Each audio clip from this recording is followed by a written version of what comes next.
Yun ginagayak na yung shisha. Tapos na po kasi kaming kumain. Nag-order lang kami ng isang shisha. Share na lang po kami. Yun. At inumpisa na nga po ng aking panganay. At habang nagsisisya nga po siya ay naisipan tawagan si Kalokoy. Ayan para mga ensaymada ang mukha sa lalaki. Buti po na-contact namin at dahil nga po galing daw sila ng vlog. Kakadating lang nila. Mag-alas 3 na po ng madaling araw sa Pinas dyan. At nung time na yan sa UAE ay mag-11. Ayan.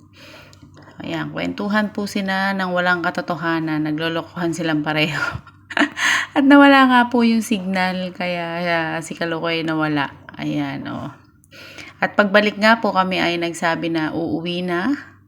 Dahil po kinabukasan dyan ay may pasok pa. Picture muna paglabas namin. Siyempre, buhay OFW, yan ang kaligayahan. Selfie dito, picture doon.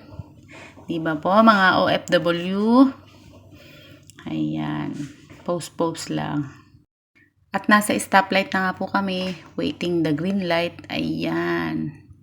At etong aking panganay, may pagka-kolokoy din po. Ayan, Tingnan nyo kung anong gagawin sa akin. Ginulat pa po ako.